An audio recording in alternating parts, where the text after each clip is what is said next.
Hello, how are you? So I started the show. Oh, you got it.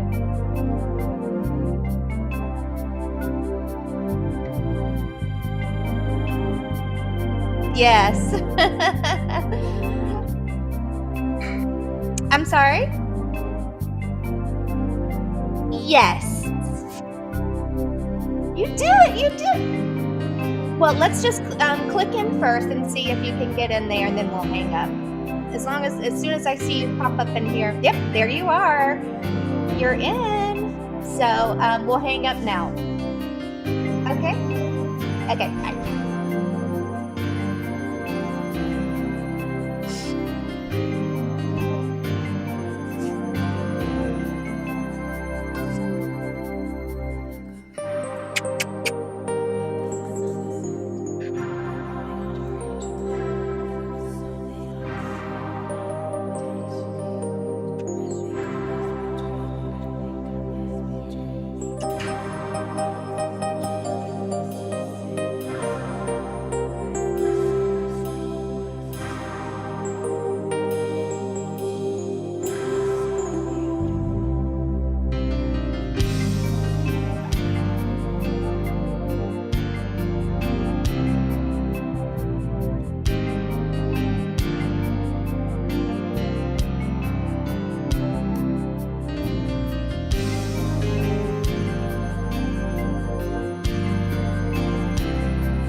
Hello, hello, hello, everyone, and welcome to episode 31 of Survivor Strong, the podcast for survivors of childhood trauma.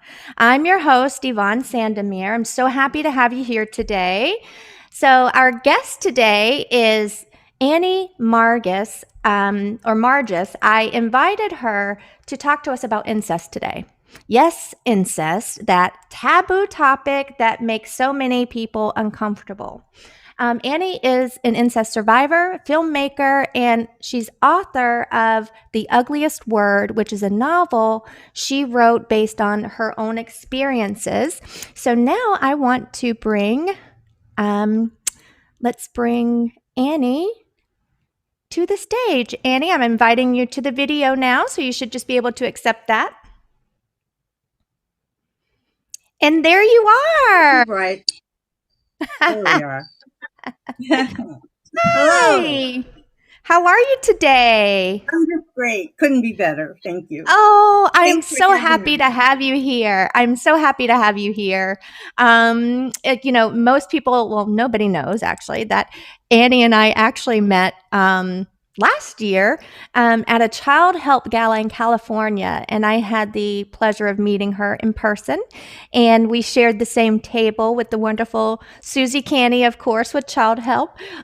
So having Annie here is super special to me. So thank you so much for your time. I really appreciate it. You're welcome. Awesome.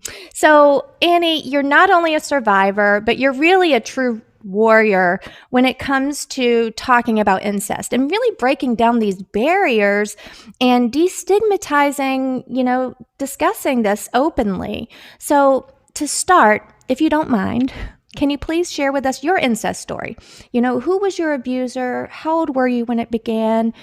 Try to tell us a little bit from the beginning. Yes. Well, it was my father, and I was very little. I was a child in arms. I remember sitting on a chair and my feet not touching the ground Hmm. when I was molested. Um, I I don't know how long it went on for. I don't know if it went on until I had a nervous breakdown in the 5th grade. I don't know if that was continuous or not, or if it was Okay. only in those very early years. I'm not sure. Um, Okay. mhm. And so, really, you probably don't even remember what your relationship was like with your dad before the abuse even began because you were so little, right? No, yeah, I don't. So this is Yeah, all you remember of your father. yeah. Ah, what a terrible. Family to be in. Yes, thank you so much for finishing my sentence for me. And here's the thing: people who listen and watch here know. Look, this is a very serious topic, obviously, but I think it's so important to find the humor within tragedy, the humor within trauma, because trust me, it's there. It's there if you're willing to look for it, because sometimes things are so makes so much it's such nonsense that you just have to laugh at the nonsense. So we don't mean to offend anyone if anyone thinks that perhaps we're taking this a little too lightly. We're not, trust me, we're very serious about this. So but we just know we just have to find the humor in it, right, Annie? Right. So to continue on, tell me, was your mom or did your siblings know that this was going on as it was happening? My mother did know. My mother did she know. And She was aware. yeah, I suspect that my grandparents knew, although we never discussed it. Um, Hmm. but it was a family thing. I wasn't the only one, and there are probably others outside of the family. I don't know. Yeah. Oh, But so your usually, siblings were also abused. yeah, I don't speak for them, but I can say in general, And yes. of course, that's I would never ask about details or anything of that nature, just that they were also abused by him. That's and so the siblings, you all knew that this was going on at the same time. Did you talk about it with your siblings at any point when you were kids? I asked my mother once what was going on, and she said, "Oh, no, never mind, never mind. It's none of your business." I was little too. I was probably about 4, and I was asking her about a sibling. Um, and Hmm. that's the only asking that I remember. And I And your remember when I was in like the 6th grade, I shared my bedroom with my sister and no, it wasn't sixth grade. It was fourth grade. Fourth grade, I shared my bedroom with my brother and sister. And then my big sister said, well, why don't you have your own room? I'll take the little kids in my room. So she did. And I was just as happy as a clown to have my own room. But I kind of wonder if that just exposed me to more abuse. I don't really know. Right. I wonder, were you and your siblings, or were your siblings in the room while abuse was happening to you and vice versa? I do remember that, yes. Yes. Very, So I was so very young, but I do remember it, yeah. yeah, so you think that maybe, your siblings were willing to give you your own room to maybe perhaps give her a break. Was she your older sister? Yes, yes. And Okay. yeah, bless her heart, she had anorexia. Oh, I'm so sorry Right. to hear that. Yeah. Yeah, uh, we're gonna get into, we can talk about after effects. We can talk about, all of the negative things that survivors, have to deal with, lifelong after being abused by a family member. Um, but I before we get there, I want to ask you. You say you're not even really sure how long the abuse went on or when it ended. You don't remember it ending at any point? No, but I remember in the 4th grade, my very best friend since 1st grade broke up with me suddenly and never spoke to me again. And I didn't think about it until, 10 years ago maybe. That was probably why, he probably did that.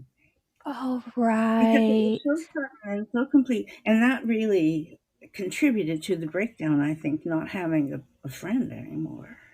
Yeah, and that was gonna be my next question. So, you basically had a breakdown in the 5th grade.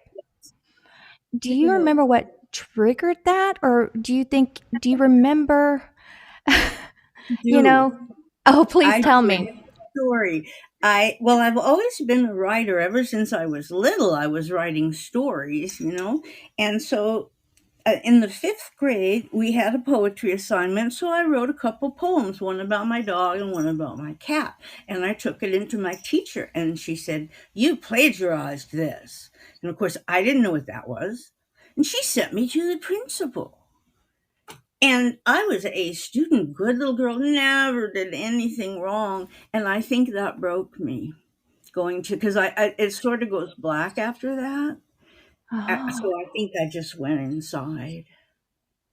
wow, and that makes so much sense because you think about writing, being a writer, and I understand this. I mean, we write from our soul, and I can only imagine in the 4th grade, and the poems were probably something you were very proud of because as a writer, I imagine they were very good at that age, which is why they even accused you of plagiarism to begin with. But also, it could be, I wonder, because, and maybe not at a conscious level, but more of a subconscious level, you couldn't talk about what was happening to you as a kid because, maybe you were afraid that you would get in trouble or you would be afraid. But now here you are writing a poem, which is absolutely honest and true and from your heart, and you're getting in trouble for nothing.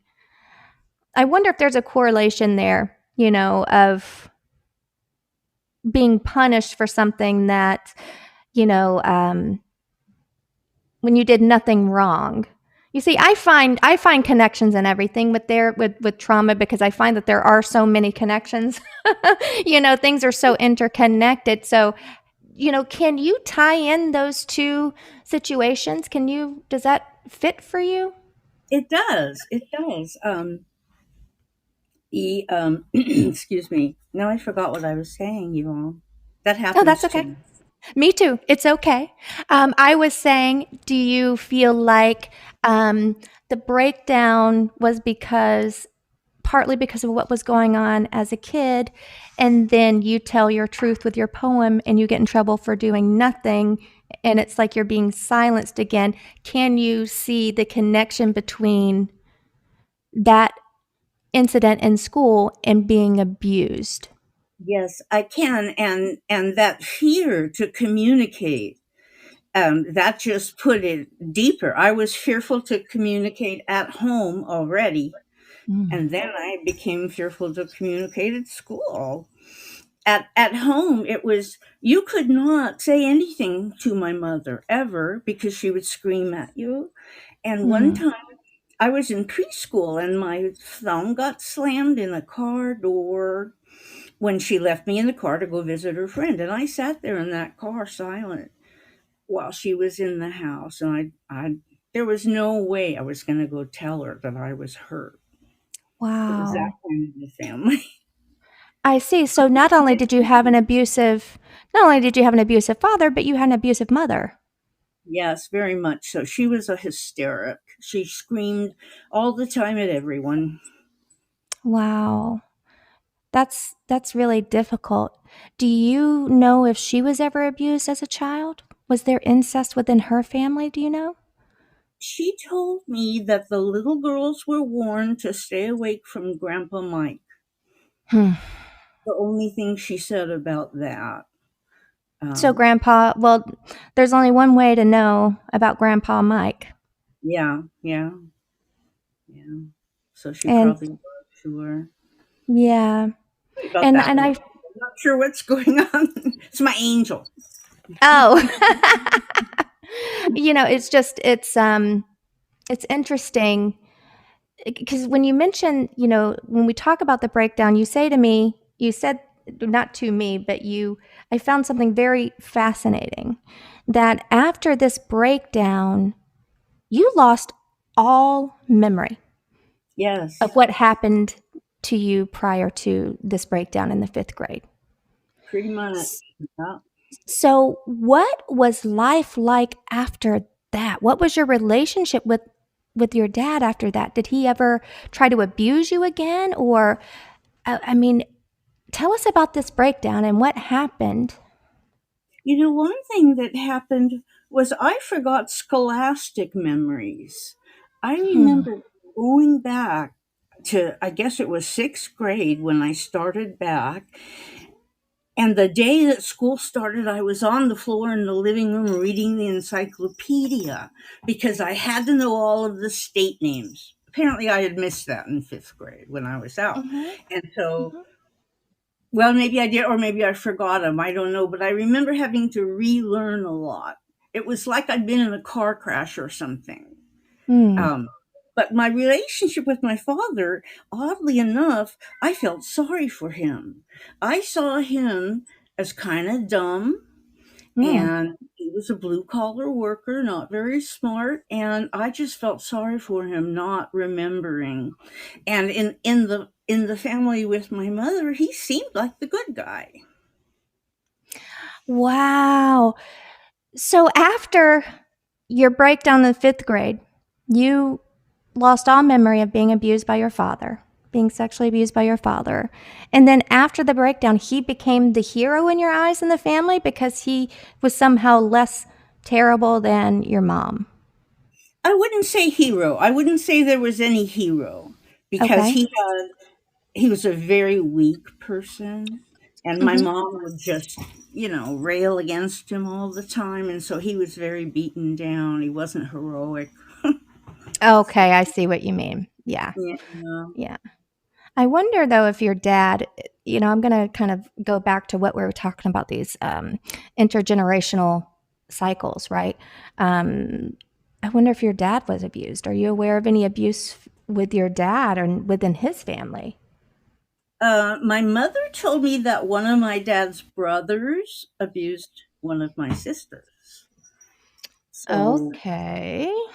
and and my dad grew up on a Montana ranch in one of those houses that they cut out against the hill and they put sod on them. Seriously, that was one of those houses. Wow. I got to visit that. And then he grew after that, they built a house, but it was a one-room house. And they had 8 children. So, you know, Wow. I don't know. He Wow. never said anything like that. He considered himself a very holy man. Holy? Was he Yes, very Christian? holy. Hmm. Yeah, Yeah. Catholic. Yeah. Mhm. Catholic. Yeah. That's just interesting because I just wonder, this has to be learned from somewhere. And you think about his time, one room house, 8 kids. All of the kids must be seeing the parents have sex if it's one room. Yeah, So, and the bathtub. there's exposure. Yeah, What did you say? and the bathtub in the middle. Oh, yeah. There was those iron ones. Right, right. So the children were probably exposed very, very early. And this is why, I talk about, just being exposed to sex at a young age puts these children at risk of being abusers later on in life. A child doesn't have to be touched to be sexually abused. You know, True. um, they don't have to be touched to be sexually abused. It could be words, it could be just what they're exposed to, movies, etc. So, the fact that he probably was exposed to those things may be a factor. But even though it's a factor, at the same time, we have to say that's not an excuse. Doesn't Yeah. excuse or justify anything that he did either. We have to just put that out there. But it's just fascinating. So, because the thing about incest is, chances are, I mean, you've already confirmed that your mom, there was an abuser in her family that you know of. The sounds like there was an abuser in dad's family. This is learned behavior. It's where did they learn it from? And this is why I think it's so difficult to talk about incest is families, they're ashamed of it. And they think that by silencing the victim, that they are somehow not incestuous, that it just doesn't exist. If as long as the kid doesn't admit it, it just doesn't exist. Everybody just keep quiet and nobody's going to know. Yep. But the problem is generations come, more children come, it's up to us to, we've got to speak out and call these people out. It's our duty to protect our kids, man. It's our job to do that. So Nobody wants to that's talk about it. no, nobody wants to talk about it. It's too yucky. And yeah, right, it's too yucky. But that's why I absolutely love that you've basically made it your mission now to destigmatize this and be like, look, we need to talk about this because there's nothing to be ashamed of, right? There's No, no I was a victim shame. of a crime, and it Right. wasn't my crime. It's not my shame. That's right. I was That's just. absolutely. It's so hard So, to do though when it's your father and it's sexual. It's of hard to course. hold on to that. That no, I had nothing to do with it. Exactly. And I'm going to sneeze. Excuse me.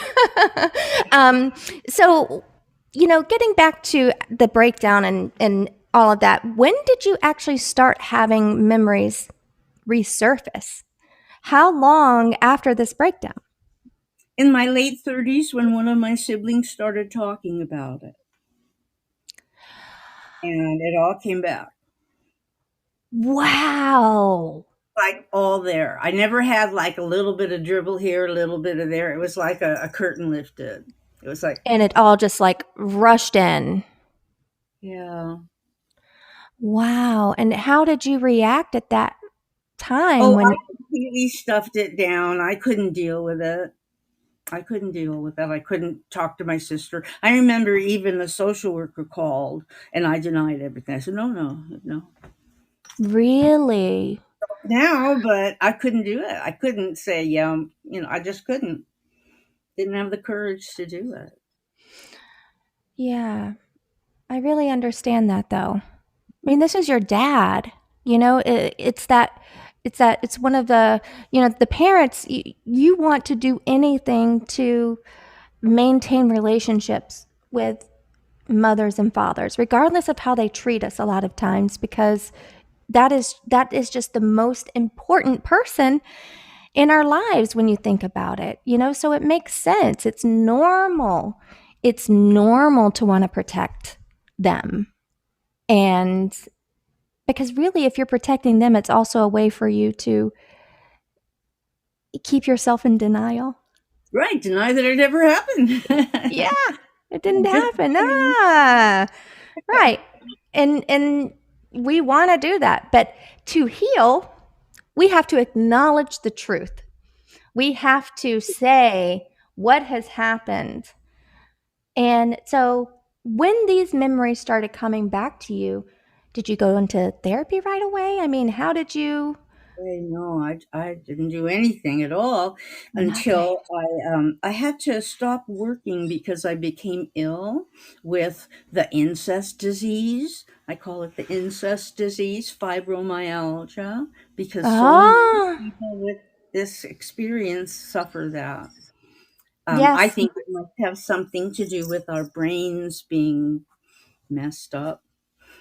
I don't know, but I anyway, I had to go agree. off of work, and when I quit work, I said, "Okay, now I'm gonna do therapy," and that's why when I started. And the therapist, thank goodness, he sent me to a peer-to-peer support group for Hmm. incest survivors, which met in person in my town, and so I started to go to that, and that was extremely helpful. I recommend to anyone to join a peer-to-peer group where people can share their experiences, and then you can identify, go, wow, that happened to me too. I'm not the only one.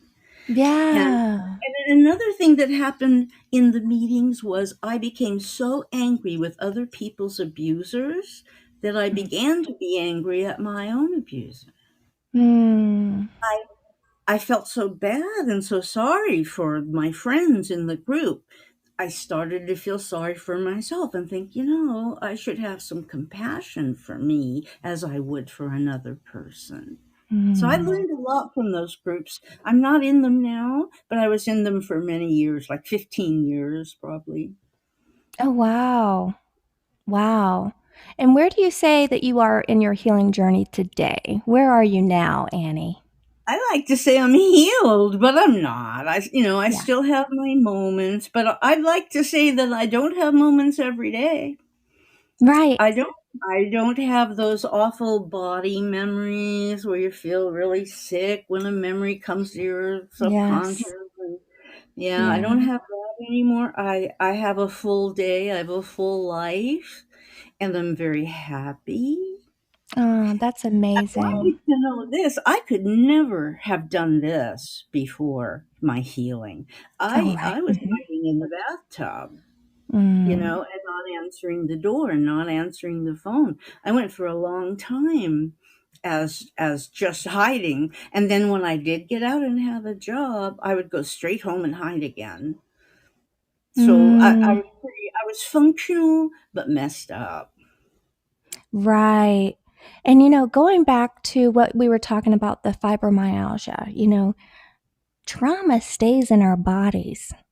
Yes. Trauma stays within our bodies. And if we keep repressing and stuffing things down, it's just going to continue to hurt our bodies. And it- you know, I also suffer from chronic pain and, chronic, stomach issues that nobody can figure out why I'm having stomach issues. That's something that's very common within survivors. And it's part of people. A lot of people don't recognize that trauma really it doesn't only affect you mentally, but physically as well. I mean, it affects the entire body and so I totally get that. And I am in my own healing journey is I still come home and hide sometimes. I Even though I do this and even though I make appearances and I do what I need to do, I'm still in the healing process. And I hope that one day I will be able to say, like you, that you're living a full life because I don't think I'm living a full life yet. You know? I don't think I'm living a full life yet. Not yet. Do you see it? You hear that word yet, though, right? Yes. But I will get there. I will get there. Now, you published The Ugliest Word in 2020. Now, you had written this as a novel, and just tell us more about The Ugliest Word. It's based on your own experiences. I'm correct? In a way, it is a Okay. story about incest, and there are details in it that I know from my own experience. However, a lot of the plot points come from what I've heard other people tell about their stories. So it isn't Mm. my story. It's Okay. Thank you for clarifying that. in a So it's kind of story. a combination of a lot of people's stories then. Yes, and it's fiction because I think fiction is easier to read if you have something, with a clear plot and character development and all those beautiful things in novels. I Yeah. find the memoirs a little bit difficult. I read them. I try to read them every week. I read one or two of them, and I think it's just delightful that people are putting out their memoirs about abuse. But Mm-hmm. it's hard to read a memoir Mm. in the the relaxing. I mean, you can, but Yeah. to let people breathe in between what you've told them. Right, right. Yes. Mhm. And that was something within my own story, um, there was so much that there wasn't room to breathe when I'm telling my story. And I know that you listened to my story as well, and so you know exactly what I'm talking about. Yeah. Um, but that's why I was curious why you wrote it as a novel versus a memoir. But now I understand because it's more you're not really I don't want to say you're not ready or I don't want to put words in your mouth or speak for you, but it sounds like writing memoir wouldn't have been as cathartic for you as writing it as fiction. Yes, I got to cover a lot of points, Mm. fictionally, and you don't really see them, but I am Yeah. covering them. And Yeah. which I don't know, in a memoir maybe you wouldn't get to make, because like I create characters and that character presents that point about incest. And maybe in a memoir you wouldn't have met somebody that said that to you. Right, right. That makes perfect sense. So, where can people buy a copy if they want? I know that I have to buy a copy so I can read it. I haven't done that yet, but I'm going to. So, where can we find it? I'm going to request a signed copy though. Oh, let me write a note. Signed copy. I will do that. We'll have to get Yes. an address. Thank Okay. you. It's available on Amazon, and it's a Kindle and a paper book and a hardback. And I finished the audiobook a few months ago, and it's selling Oh, really well. I'm really happy about that because a lot of people congratulations. ask me for that. And I never used to do audiobooks, but this year I've gotten into them, and now I probably won't buy paper books for my library anymore. Yeah. I know I like to listen in the car. I love audiobooks in the car.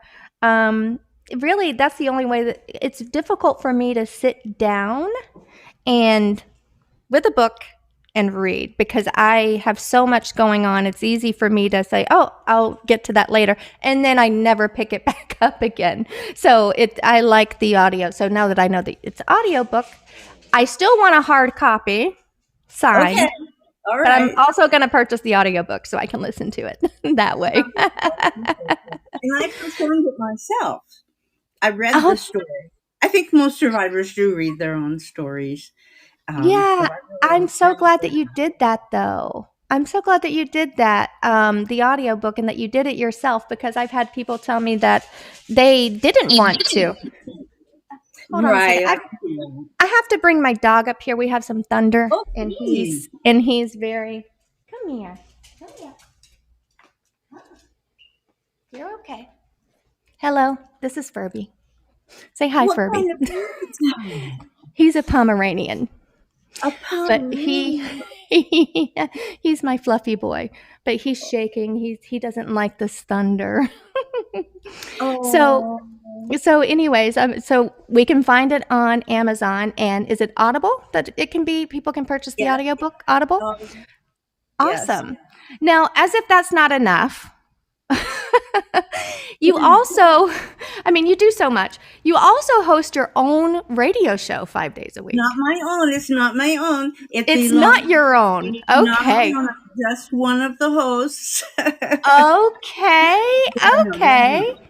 It is the radio show of the National Association of Adult Survivors of Child Abuse, and that is abbreviated NASCA. So that's NASCA Right. show. They've been doing it 12 years. I've been with them about a year now, and I do it twice a week. It's a half an hour Wow. and a half show. That's And it's on amazing. 5 nights a week, so there are other hosts doing it. And so if Okay. anybody's interested in telling your story on the radio, that way nobody will see you. That's a cool Right. thing about That is a it. cool.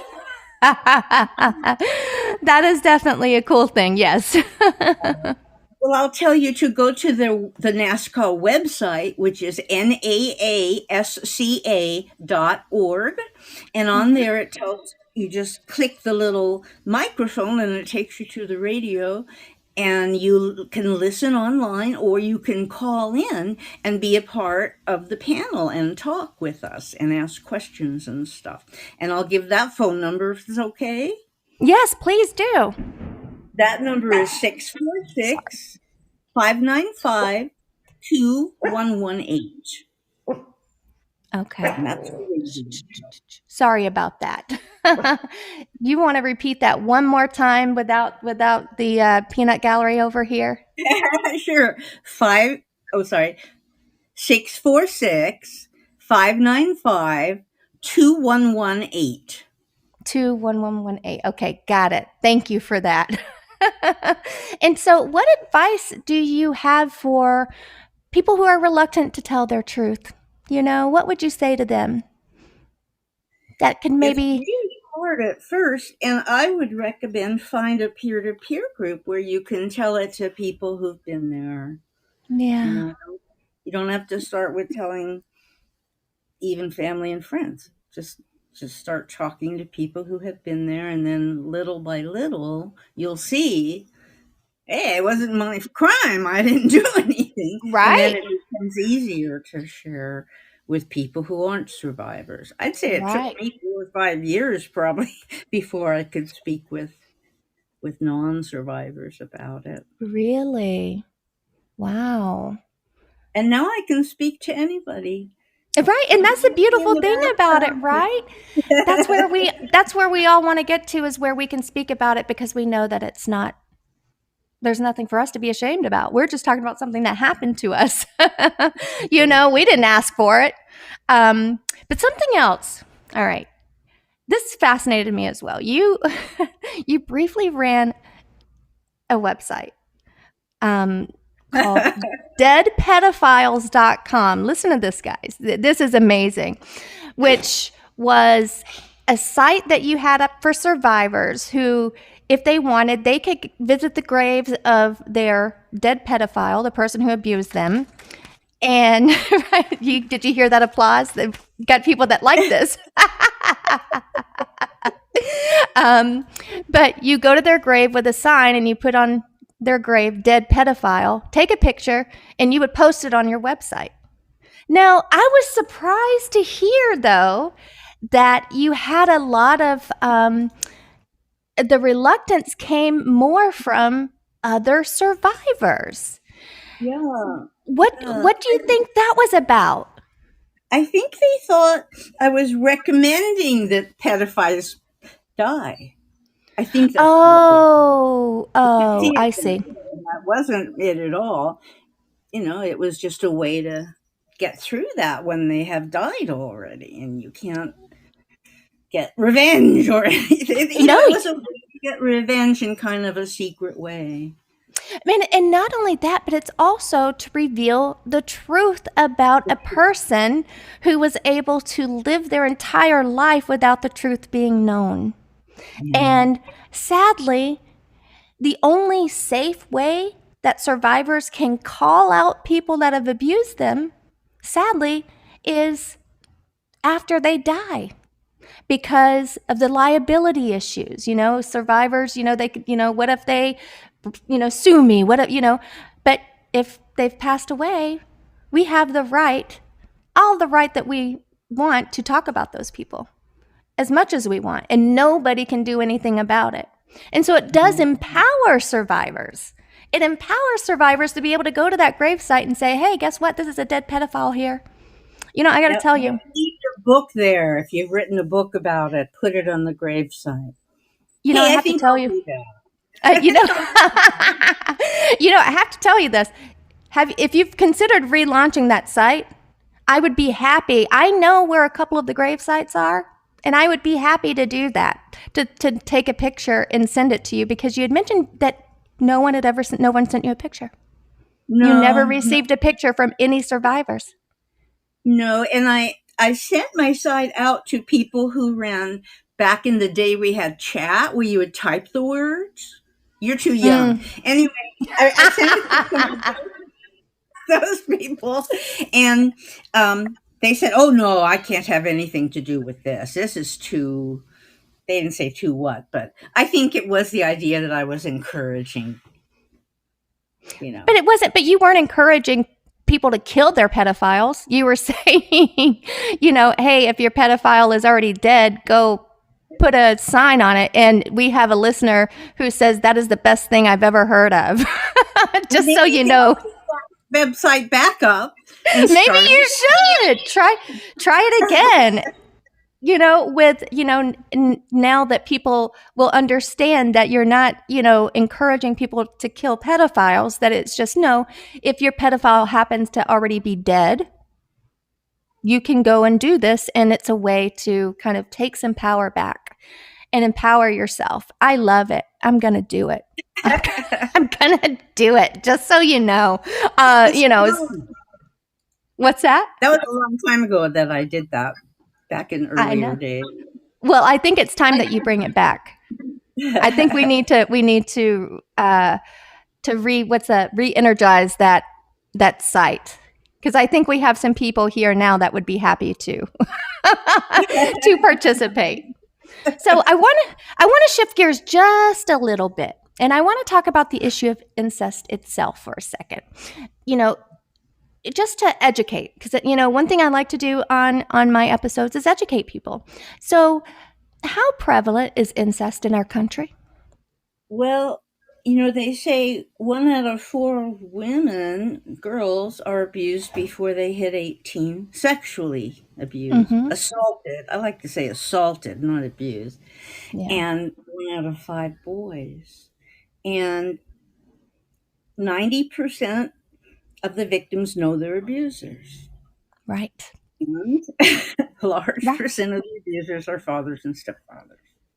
Oh, Um, I heard like 75% of the family members, if you're just looking at the family members, that's who it is. wow. But that makes perfect sense. I have to tell you.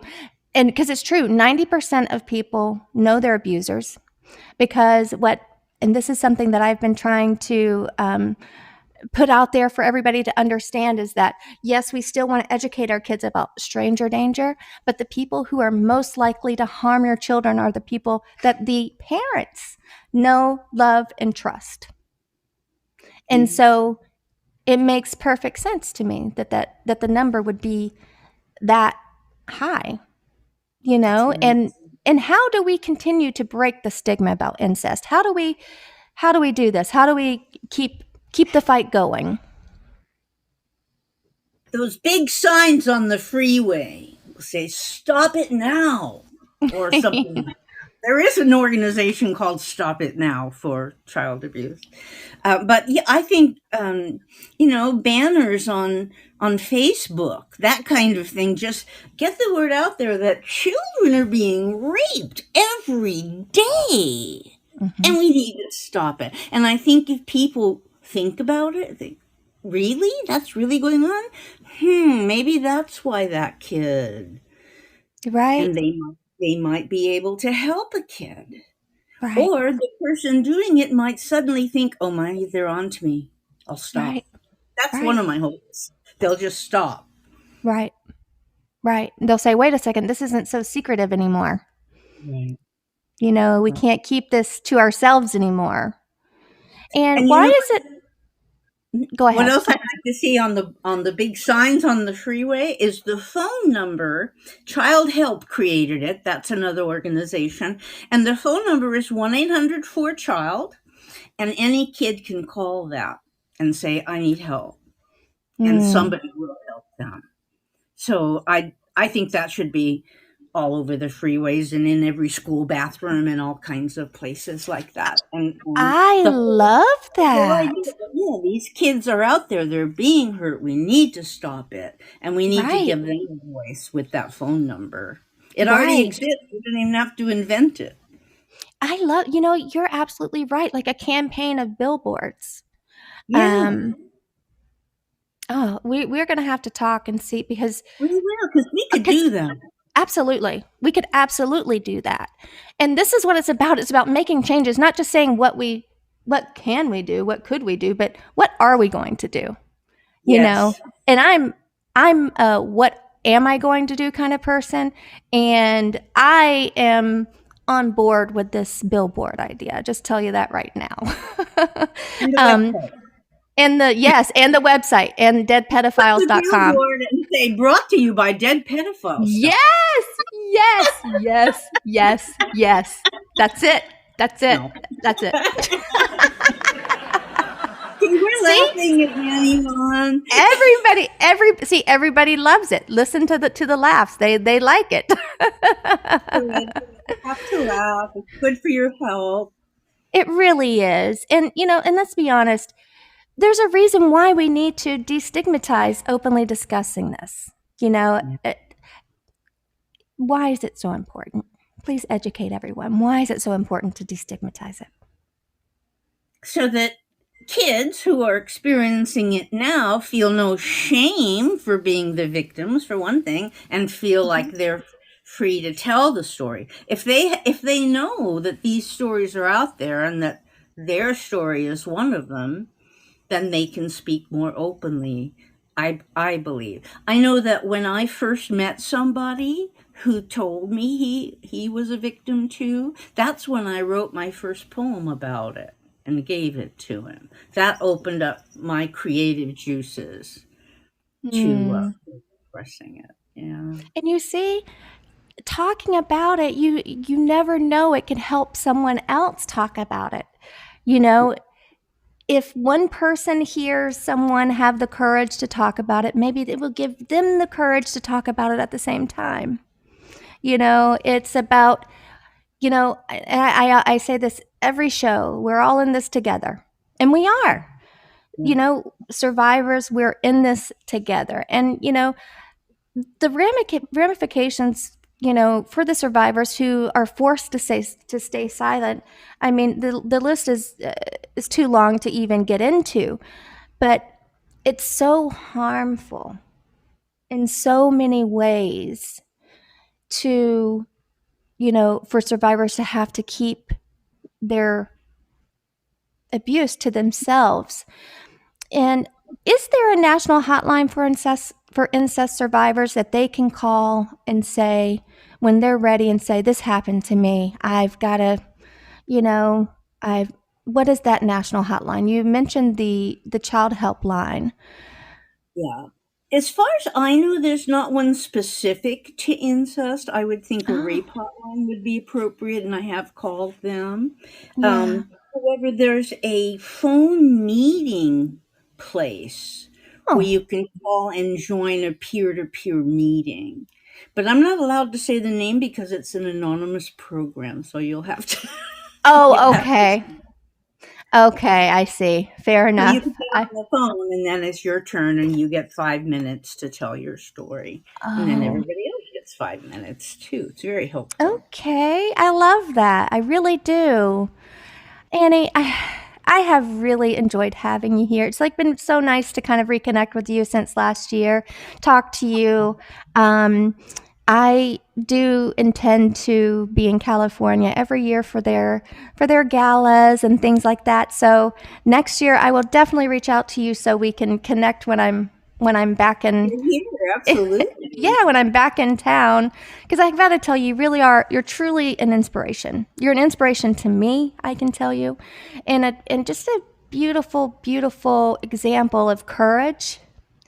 And I know what it takes to do what you do, and I just admire you so much for it. And thank you so much for being a voice and just being brave enough to say no. This we need to talk about this. I really appreciate it. Everybody listening, call 5 friends and say, "You know what I heard about?" And tell them. Tell them There you about go. traumatism. And tell That's them right. that a lot of kids are getting raped every day. Sad.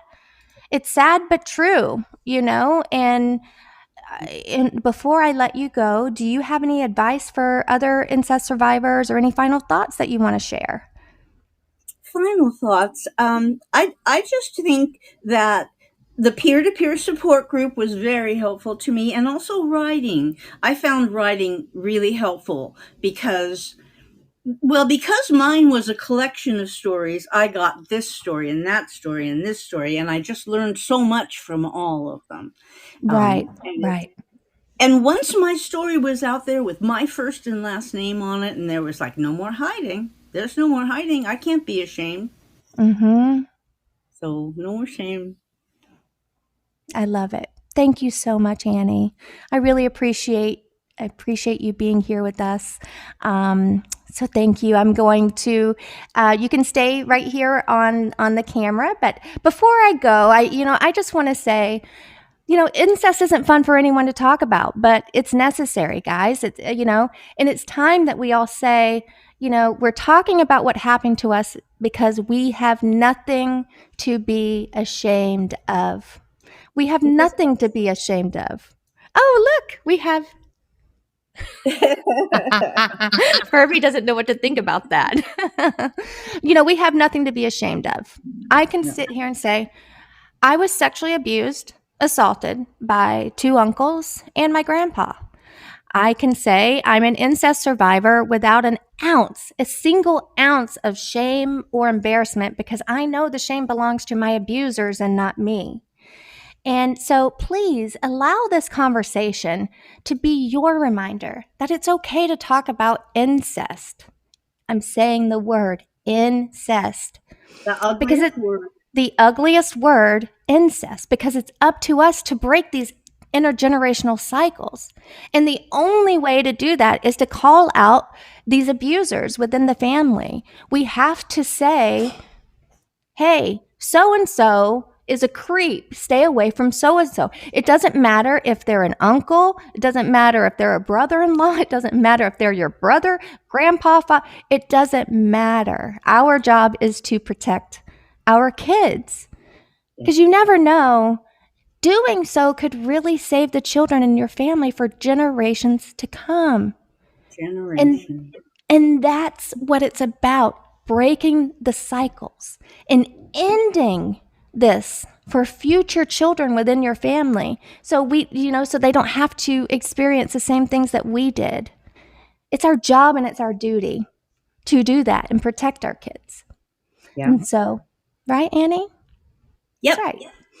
And so, with that, thank all of you for joining me for episode 31 of Survivor Strong and Furby. If you'd like to be a guest on a future episode, you can visit survivorstrongpodcast.com and complete the Be a Guest form. I really look forward to hearing from you all. We will be back on Friday, June 9th at 11 a.m. right here live on Fireside, Facebook, and YouTube. Remember, everybody, you got this. We are all in this together. Until next time, everyone. Thank you so much. Bye. Bye. Thank you so much.